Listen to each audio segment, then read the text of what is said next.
Our last speaker is Danielle Resnick. She is a senior research fellow in IFPRI's Development Strategy and Governance Division. Danielle. Okay, thanks, Rajul, and good afternoon to everyone. So the previous presentations have emphasized that for rural revitalization, we need to strengthen rural-urban linkages. We need to think beyond the farm and invest in agri-food system transformation. We need to invest in gender empowerment and rural electrification. This is an ambitious agenda, and it certainly requires engaging much more with the private sector, but it also implies a broader role also for the public sector. And so particularly thinking about the critical aspects of governance and institutions for revitalization. In this chapter, we focused on 3 components of governance. First and foremost, we focused on legal and regulatory issues, and particularly looking at the rules, regulations that are needed to create an enabling environment to encourage investment across the rural-urban spectrum. Guitarlo was pointing at me to actually go to the presentation.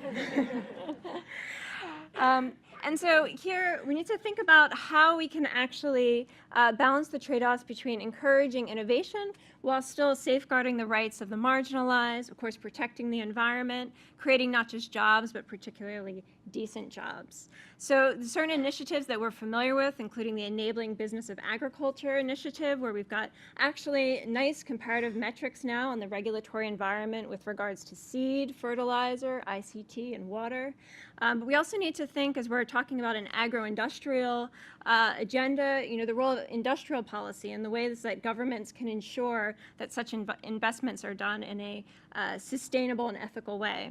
We also need to be cognizant that regulations need to be balanced by both being predictable for investors so that you don't have frequent changes in rules and regulations over time, but that they're also updated at regular intervals to reflect contemporary circumstances.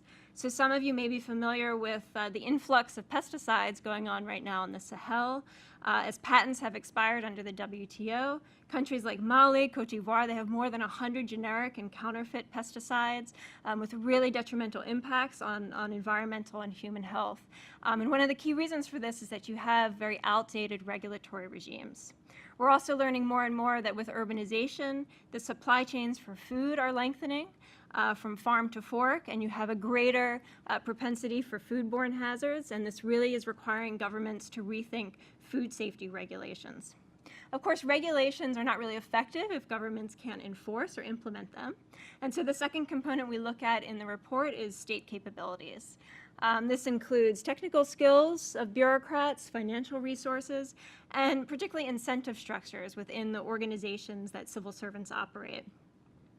So a number of organizational settings actually create too many distortions, allowing frontline service providers to engage in too much discretion in implementing services. Others actually foster this notion of isomorphic mimicry, where you have bureaucracies that have the outward facade of a functioning entity, but when you look below the surface, you have a lot of informal, opaque, and often suboptimal decision-making going on. We've seen a number of really innovative public sector reforms happening over the last decade, particularly in the African region, that allow us to think about ways we can strengthen state capabilities. These include pay-for-performance contracts. They include presidential delivery units, increasingly devolving certain functions in health, education, and agriculture to subnational governments, and particularly performance contracts between bureaucrats and their line ministries, where bureaucrats have to commit to particular performance indicators, and they face some type of sanctioning if they don't deliver.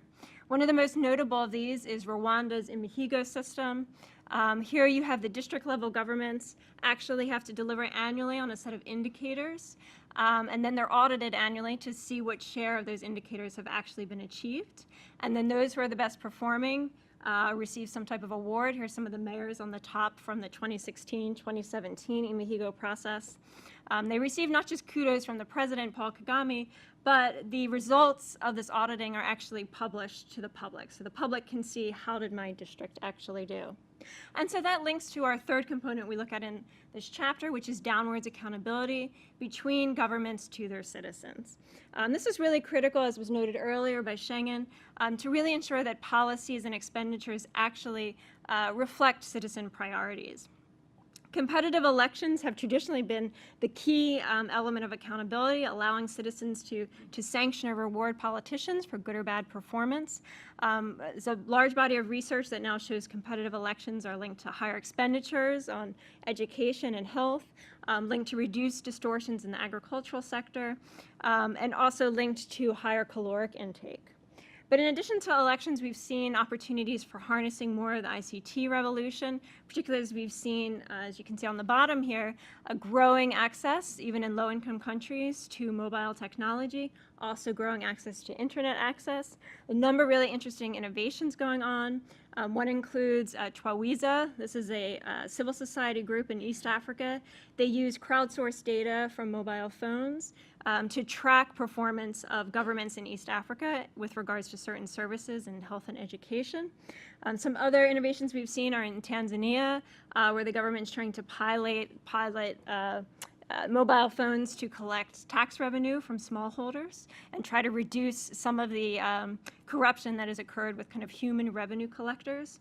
In countries like Zambia, using mobile technology for rural citizens to pay for waste collection, so they don't need to travel long distances to actually go to the civic center, council governments to pay for these type of services. So overall, I think with rural revitalization, we have a really ambitious agenda, and I think actually achieving this on the ground requires attention to regulatory and legal regimes, to state capabilities, and to accountability, not just as an afterthought, but really being central to the entire agenda. Thanks very much.